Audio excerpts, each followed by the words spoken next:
artificial intelligence will completely transform our world. But what is AI? Why will it affect you? And how can you and your business survive and thrive through the AI revolution? Welcome to AI and You. Here is your host, author, speaker, and futurist, Peter Scott. Hello and welcome to episode 75. Last week we started interviewing Michael Hind about AI explainability. That term itself bears some explanation, or my spell checkers flag it, and it's broadly about how to get an AI to explain why it made a certain decision satisfactorily. The satisfactorily part is key. It's not hard to get an explanation of how a computer figured out the square root of 42 because we accept that square root functions are a thing, right? But getting an AI to explain why it denied someone a loan is not only hard, because it likely learned from a lot of training data, but it's also a much more demanding environment. That explanation had better be good, and maybe also have to stand up in court. Michael is a distinguished research staff member in IBM's Research AI department in Yorktown Heights, New York. His current research is in trusted AI, focusing on governance, transparency, explainability, and fairness of AI systems. He has authored over 50 publications, served on over 50 program committees, and is an ACM, that's Association of Computing Machinery, distinguished scientist and a member of IBM's Academy of Technology. One of the terms Michael refers to in the interview is NIST. That is the National Institute of Standards and Technology. They're like the guardians of how we measure things accurately. All kinds of things. Started with things like how to weigh stuff accurately, and for everyone to agree that they were weighing things the same way, say by sending out precise reference weights that everyone could trust. So if NIST develops a standard for something, they do it so carefully that everyone who needs to refer to a standard for that can breathe a sigh of relief and just refer to the standard. So a sign that NIST is getting involved in an aspect of AI means that it's important that everyone agree on some definitions and metrics of that aspect. Last week we defined explainability, talked about why it's important, and the relationship between bias and explainability, and context, and some of the directions this bleeding-edge work is starting to head in. Today, we're going to talk about the Teaching Explainable Decisions project, some of Michael's experience with Watson, the big project at IBM that won Jeopardy back in 2011, 10 years ago if you can believe it, the difference between transparency and explainability, and a lot more. Here we go. You mentioned earlier TED. What does that stand for? Teaching Explainable Decisions. That's a very accessible kind of explanation here. So what does a day in the life of TED look like? So it is a lot of upsides and there's one major downside, right? So the one major downside is that subtle requirement that I said, when you have a training data set, in addition to having, let's say, again, the answers to the loan application and whether or not it should be approved, please also tell me why. And I would argue that if you were making a data set from scratch, that shouldn't be too hard. It's kind of like you're grading an exam and you decided a question, oh, this is wrong. You put an X through it. And then just asking the grader to say, tell me why. And you see this certainly with like English essays, for example. But the big but is most people don't make data sets from scratch. They either get them from a third party or they take their historical decisions. Maybe it may be loan, hiring, whatever it may be. And then they use those. So here was the information and here was the decision. And the person who made the decision is no longer with us or available. We can't ask them why, right? So that's the major downside of the technique, is that you need to have the explanations in the training data set. Okay, there's some caveats there, but let me just park it for a second. The upsides are a lot. One of them is the explanation that comes out should be relevant to you because it's the one you train the system on, right? So if I'm a loan officer, then the loan officer is making explanations. It should make sense to them. It's not going to be some numbers or some combination of the features which really aren't accessible. Another aspect of it is you can have sort of higher level concepts, right? So take an example of, let's think of a model to predict who might leave my company because they're looking for better opportunities. So attrition. right? And you may have this concept, this high-level concept of an employee that is disgruntled because they're not getting pay raises. And it may be the case that depending on which organization they're in, what's not a good pay raise may differ. So if you're in a real high-flying organization, then just getting an average pay raise maybe is bad. But if you're in one where there's not a lot of attrition, then maybe it's not so bad. And so there's this high-level concept that I mentioned of not being compensated well enough or appreciated well enough. And how it maps to the actual features will depending on, let's say, what organization you're in. So that was a lot of work. To net it all out is, with this technique, you can specify higher level concepts, higher level explanations that don't necessarily directly map to the features. When I first started out, I said, you look at the features, and if the salary's too high or too low, then that's your answer. Here, it's these higher level concepts that can be encoded. And so it's getting closer to the way humans hopefully think about the space, as opposed to what the machine is, churning away on. So let me see if I heard part of that right. You're saying that the training data can include explanations, and then it will learn what an explanation is. Is that accurate as far as it goes? Yes. And that's fascinating, because I can see how, given data of examples, supervised learning can learn how to reproduce the pattern that led from the question to the answer in each case. This is different, irresistibly reminding me for some reason of the IBM's cognition thrust with Watson, which is doing all kinds of things that went far beyond what I thought those pattern algorithms were able to do. So, how do you encode an explanation in that? It can't just be unstructured text. Okay, so great question. What does it look like? So my view is it could be anything. Right? It could be like the FICO credit scoring system has these reason codes or has numbers, FICO thing. And a lot of companies do have these codes. So it could be a number, if that makes sense. But more often than not, I think it will be text. It'll be text that you think is relevant for that explanation. You'll want to think about that text to maybe be consistent, right? If you have two different applicants and they're being rejected for the same reason, it would be convenient to write the same text string. And then the next question, I think, is the way the system works is it just treats that text essentially as a number, right? So it's not doing anything deep in the sense of understanding what that text is. So an example may be when we do prediction in general, we're mapping the features to a label or a class, right? So let's say in the case of loan, it was approve or reject. That's two different classes. Approve is one class, reject is another. There are some problems called multi-class classification problems where there could be multiple things. You could be looking at a grade on an exam, maybe, and it's an A, B, C, D, E, F kind of thing would be one example. And so what we actually do in the technique, there's many ways of implementing the TED idea. The very simplest one is we call it a Cartesian product. It's basically saying, you gave me an explanation. I don't care what it is. It could be a number, it could be a string, it could be a video, right? Whatever it is, I'm going to map that thing to a unique number. Every explanation you give me, I'm going to number from 1 to whatever number of explanations you give me, okay? So it sits there on the side. And now I take that number and I take the class of, let's say, approve or reject, and I basically encode them together.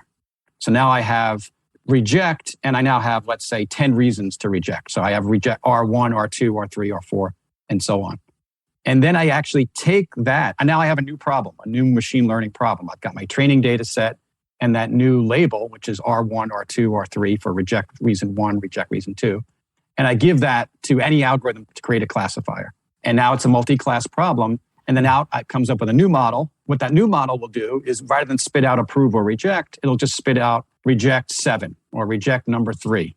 And then I go and look up what that maps to, and I give the answer. That's the simplest implementation. Oh, okay. And that I get. So it's treating each reason as part of an explanation as an atom. Yes. It's not going to be divided. One or more of those are going to pop out the other end in response to a question. Okay, that's comprehensible. Thank you.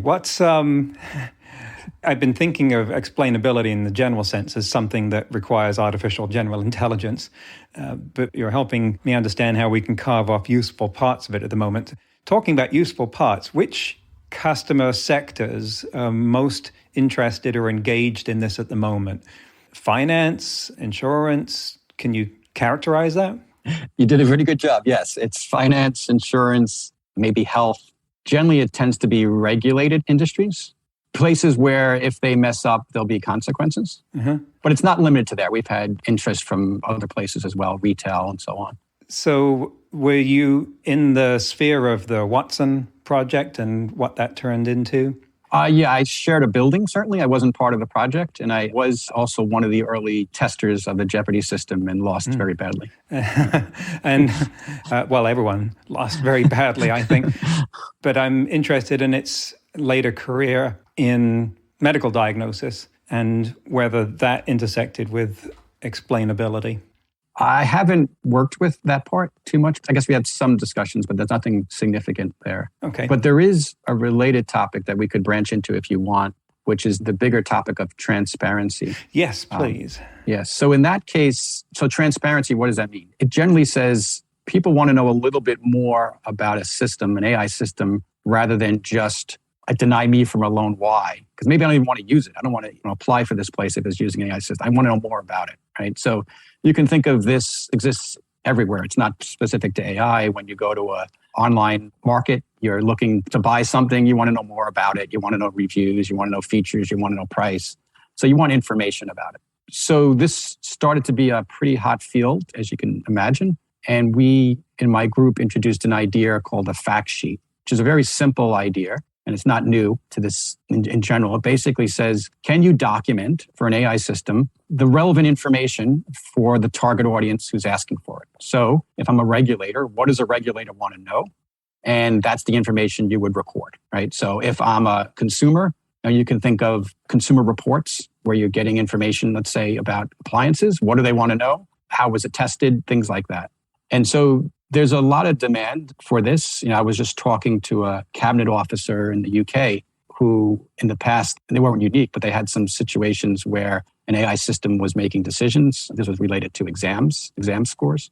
And that, there was some concern about what was going on there. Was it right or wrong? And so there's a really strong desire to say, well, okay, what kind of information do citizens want? What kind of information can we make available just for better transparency? So we've written a bunch of papers on that, and there's a rich website that gives examples and so on. But what was interesting in our journey there is going back to talking to customers. Certainly some customers cared about transparency, but they also cared about sort of documentation for their own internal purposes. Data scientists are brilliant at creating models. They're not necessarily brilliant at documenting what they do, and like most humans. And also there's a lot of turnover. And there was a question of how can we actually capture what happens? And so in some cases, particularly like in finance, there's already elaborate processes to write documents, sometimes over 100 pages long, to please model validator and regulations and so on. But these are very, very painful to do because they're all done by hand. And so the thing that we've been working on very closely now with customers in our product division at IBM is how can you automate this process? How can you, as you're building AI and even thinking about building AI, how can you capture the breadcrumbs so that you can produce a document at the end that people can learn from, right? So if you think of the whole pipeline of building AI, it's like software development. There's a process, there's many players involved, and they're all making decisions and measuring things and producing things. And if you can capture that information, then now you have sort of the resume or something of the model. What's their story? And that can be used for many different things. I'd like to drill down more into the definition of transparency, because I'd been thinking it was what's the architecture of this thing, and that people would not be satisfied by being told, well, it's a BERT transformer with 150,000 parameters. That's of interest to another computer scientist, but probably not to whoever wants to know. And so you're describing something that's a bit more abstract for me. I don't have a good handle on it yet. What itch is transparency trying to scratch? Yeah, so I'll make an analogy that I think will turn on some light bulbs, and I'll tell you why it's not perfect. So the analogy is a nutritional label, right? So for a long time, consumer goods were produced, and different brands were using terms that weren't necessarily meaningful. And so in the US, they actually took about 20 years to figure out what kind of information do consumers want? How can we make it consumable, understandable, and then require manufacturers to produce that information, right? And so you could think of this definition of AI transparency or fact sheets as sort of like a consumer label for AI. What would that be? That's hopefully light bulbs go off there. So that suggests to me, and this is probably carrying it too far, that you can deconstruct AI into components that are as meaningful as vitamin C and saturated fat and a small enough number to fit on a label. Am I going in the right direction there? Yes, so far, until the caveat comes. So yes, and those components would be things like bias. Have you measured bias? What protected groups did you look at? Did you measure the ability for adversaries to attack the system? And what was the score on that? Privacy leakage, and so on. There's a bunch of these dimensions that would be probably relevant to most people. Although, if I'm being picky with a computer science hat on, that doesn't sound like a description of the components. That sounds like a description of the user acceptance testing. Right. Yes. Yeah. Actually, this is an important point. So in this view of transparency doesn't mean explaining how chocolate chip cookies were actually made. You think about a nutritional label. It doesn't tell you the recipe of how they made it. It tells you information that should be relevant to your consumption of that. So I would say here, it's your consumption of AI. What do you want to know about it? You probably aren't even understand how it was made because, a lot of people don't understand that. But what's relevant to you? You want to know, for people like me, is it fair, for example? So is it like a good housekeeping seal of approval? It's that we have tested this thing and it fits this standard? Yes, you're going in the right direction. Absolutely. That we're far away from that. Ideally, it would be nice to have someone say, or third party or whoever say, you must test the following things. And then hopefully you get some level of consumable label, thumbs up, thumbs down, or more details or so on. So then you want standards that are third party and not per vendor. And you mentioned NIST earlier. Is NIST working on standards like this, or do those standards already exist in some international body? There's a strong desire for this, and people are working on this. We're working closely with NIST on this. The EU is coming out with new regulations on an AI, and they talk about this, and they gave examples. And here's where the caveat comes in. Right now, we don't know exactly what should be measured, right? So I said bias before, and I probably got away with saying that. But in reality, there's many different ways of measuring bias, and some of them make more sense depending on your use case. So it's not like with a car, you measure the speed of the car. We don't yet have the agreed upon metrics on what makes sense in this case. So this is where right now the food label analogy kind of breaks down because we don't know the calories and the sodium content. We don't have the equivalent just yet of what they should be. We have ideas and there's been proposals, but for now, what we are saying is it should be customized to whoever decides this. Or in the case of, we haven't figured it out yet, maybe it's for a particular company. What do you want to see? What are you concerned about? Maybe your model is deployed behind a firewall and you don't care about someone coming and trying to attack it. Or maybe your model is doing prediction on manufacturing defects. And so there's no humans involved there. So maybe bias is not as much of a concern. Human bias is not as much, and so on. So the idea is it's customized. It's just sort of like a template where you figure out what information you need. And then you instrument your AI lifecycle to collect that information and then produce that. And we expect, hopefully in a steady state, there won't be a lot of customization needed. But at least right now, we're seeing a large variety with companies wanting different kinds of information. You mentioned the EU there, and they came out with a proposal in June that I haven't read yet, but its title is Laying Down Harmonized Rules on Artificial Intelligence. And I'm wondering which players, and whether it's them or NIST or anyone else, are capable of and have it in their wheelhouse to construct these standards, or is it something that's going to emerge from industry and some consortium of IBM, Google, and so forth? Right. So both are happening. So the EU, for example, I think it was 2 years ago, they got together a whole bunch of experts and had this higher level expert group, they called it. And they looked exactly at this problem. And they came up with a draft proposal, which was a set of over 100 questions that they were recommending an AI developer or an AI company would have to answer about a system. And then they opened it up and they said, okay, here's what we came up with. And it opened up to any EU company to give them comments and feedback, right? Because there's two sides to this coin, right? There's the one that I think is probably most important is what rights should society have and citizens have to be protected and so on and so forth. And that's where you get these over 100 questions. The flip side is what's it going to take to fill out those answers, right? So you need the companies to figure out, first of all, can I even answer some of these questions? Hopefully they can. And then two is how much of a burden? And you might say, okay, ignore that. Maybe people have fundamental rights and it's a burden, they should just deal with it.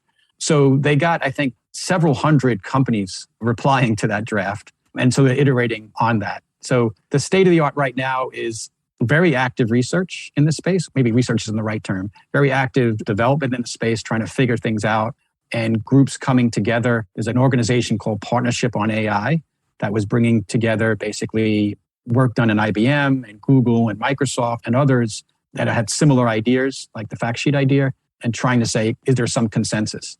And our view at IBM, at least, has been that we don't think that in the near term, there's going to be one magic set of questions, right? There may be a magic minimal set of questions, but then particular use cases are going to want to add even more set of questions. And so it's still a very active area to figure out what exactly are those two sets. What about academia? This is the sort of thing where it sounds like it's at the cutting edge of computer science research. So is the government throwing money at someone in Stanford or Carnegie Mellon or other places to put a bunch of postdocs on this? Yeah, it's certainly an active area. There's a major conference called Fairness, Accountability, and Transparency. Jeez. Wow. Sorry. Yes, it's an ACM conference that meets every year, and there's a lot of participation from academia there. The FACT conference, that's going to be easy to remember. Yeah, they changed it. It's FACT, F-A-C-T. Yes. For good reasons. Amazing stuff we're talking about here. Time is drawing to an end, but it's such a rich field. What do you see yourself doing in this space 5 or 10 years from now? So one of the things I wanted to mention is earlier I talked about a gap in many areas, but one in explainability. So where the scientists were doing good work on a particular problem and society cared about a variant of the problem, explainability for society as opposed to explainability for data scientists. What we've done, my group and a bunch of dozens of other researchers with me, have put out a bunch of open source toolkits in a lot of different spaces. So we focus on explainability. So there's a toolkit called AI Explainability 360 that's out there. It's been out there for 2 years now. And it has a lot of these algorithms. And the idea and motivation was, let's put them out there so that people can play with them and give feedback. TED, for example, is there. The code is available. People can play with it and get feedback and understand what works, what doesn't work, so on.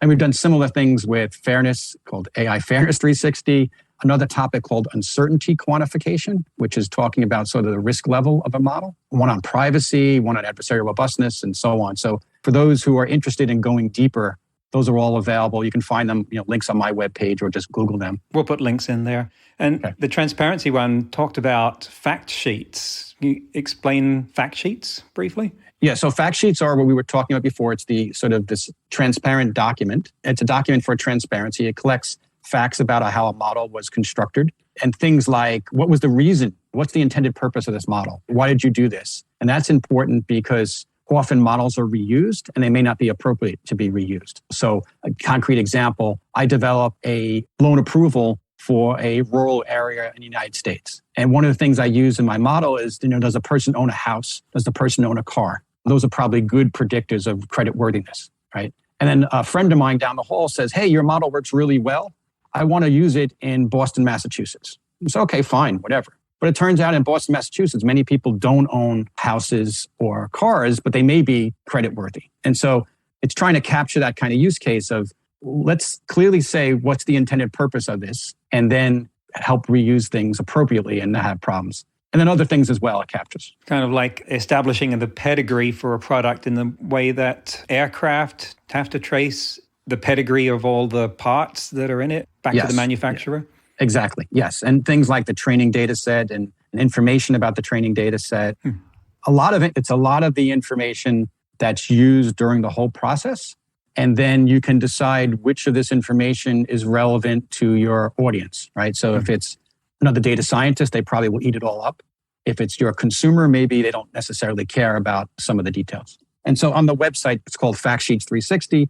It actually has examples of fact sheets and ways of sort of tailoring and looking at subsets of information and so on. So if you could put on a prediction hat and imagine where this field will be in 10 years, what would it look like? So I think in the transparency part, we'll have a better idea of what kind of information should be required with every model. I think we'll see regulation. I think a combination of the question you asked before between industry and regulations will figure out what's the appropriate level of documentation that's required for transparency. The other aspect is this topic of AI governance. And what I mean by that is governance of the life cycle, the construction of AI.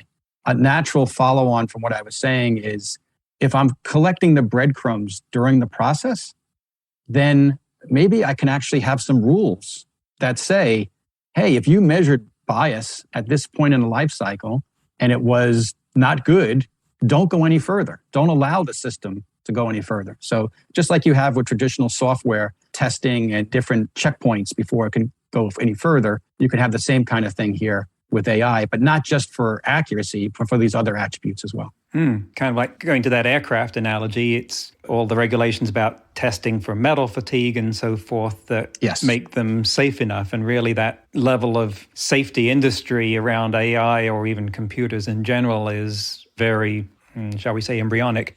So let's say there's someone listening to this who's learning about this, maybe in university, and they're excited because of what you've described. It's a fascinating field, and also they can imagine that it would employ them for the rest of their life. Then where would they start? Should they send you their resume? What would you suggest? So the best thing to do is figure out which of the many little sub areas we talked about they want to focus on, explainability, transparency, privacy, whatever it is.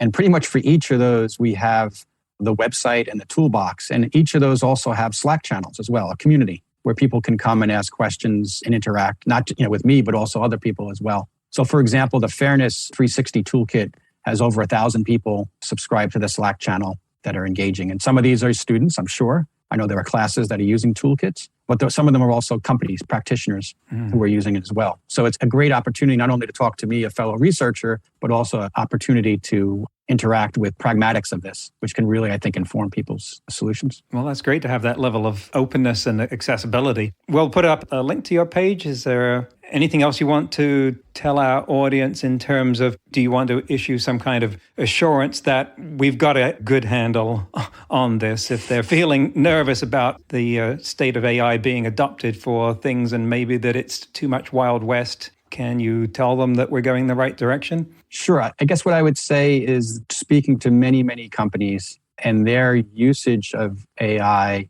is more in the space that we're talking about with having a human assistant with them.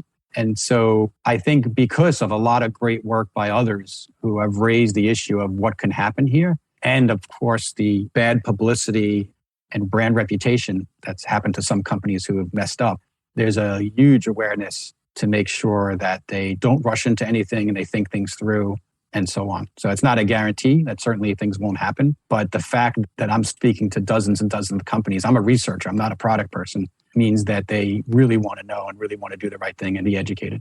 Great. Well, it's terrific hearing from someone who's on the pointy edge of something so important to our adoption of AI safely. So, Michael Hind, thanks for coming on the show. Thank you. It's a pleasure. That's the end of the interview. Did we explain explainability well enough for you? I was fascinated by the idea that explanations are a thing that you can put in the training data for an AI, so it actually learns how to give them along with the problem it's learning to solve. I know that's a gross simplification and it's obviously limited in how far it can go, but still it blew my mind as an answer to the problem, opened up a whole new line of thinking for me. Maybe the next frontier, and I only just thought of this, or I would have brought it up in the interview, is in getting a decision-making AI to ask for more data where it would make a difference. After all, we can imagine a human loan officer being on the fence about a decision and asking for some data or being influenced by some data that wasn't on the form that tilts their decision. On the one hand, that's very human, and who would want to give that up? On the other hand, it's potentially unmanageable, and an auditor or a general counsel would have a hard time with it if it came to the attention of either of them. So whether we train an AI to do that might have less to do with whether it's possible and more to do with whether we want to do it. I also found Michael's analogy of a food label to explain transparency really illuminating. Stealing that one, okay, Michael? Anyway, I came away from this more hopeful about the future of explainability in AI. Going to be keeping a close eye on this. In today's news, ripped from the headlines about AI, you know we've talked about AI in law before on this program, like in the interview with Ted Parson of the UCLA Law School. We discussed what if AI replaced a judge or jury. So, people are working on this. Back in 2016, a team of British and American researchers created an AI system that could predict rulings by human judges by reading the transcriptions of real-life cases from the European Court of Human Rights. The AI was trained with 584 court rulings by extracting the relevant sections, and then it was used to make a prediction regarding the judgment. And it was 79% accurate on average, which is pretty good. Not claiming that's good enough for legal judgment, but it is good by AI standards. So in December of last year, 2020, the Ukraine introduced AI to its justice system. And in February this year, 2021, their High Council of Justice approved an electronic court where AI would be used for legal advice and the resolution of disputes that are less complex. The Ukraine Ministry of Justice also intends to use AI software called Cassandra as a decision support tool in criminal justice to assess the potential risk of recidivism and also help judges in making custodial decisions. So we want to be circumspect how we talk about this, because otherwise people will start talking about robo-judges and the cartoonists will get going and common sense will flee the building. This is a very limited application in a very limited context. We're not going to see a computer put on a black hat and sentence someone to death for an unpaid parking ticket because there was a bug. I know that laws in some countries are referred to as the criminal code or the civil code, and so there's that temptation to think that they can be turned into computer code. Surely they're supposed to be unambiguous and rational and fit together like subroutines in a program, right? Well, lawyers aren't computer programmers, so no, it doesn't work that well yet. Don't get me started on the tax code. But nevertheless, this is a very interesting development. Let's see what happens. Next week, I'll be talking with Alexandra Musavizadeh, who has launched several indexes of great interest to us, which rank countries and companies according to objective standards, complex measurements. She has founded the Global AI Index, the Responsibility 100 Index, and the Global Disinformation Index. You can imagine how much we'll have to talk about. That's next week on AI and You. Until then, remember, no matter how much computers learn how to do, it's how we come together as humans that matters. That's all for this episode of AI and You. Please leave a rating and comment and share with your friends. Get the book Crisis of Control and see more videos and articles at AIandyou.net. That's AIANDYOU.net, where you can also send us your questions. Thank you for listening.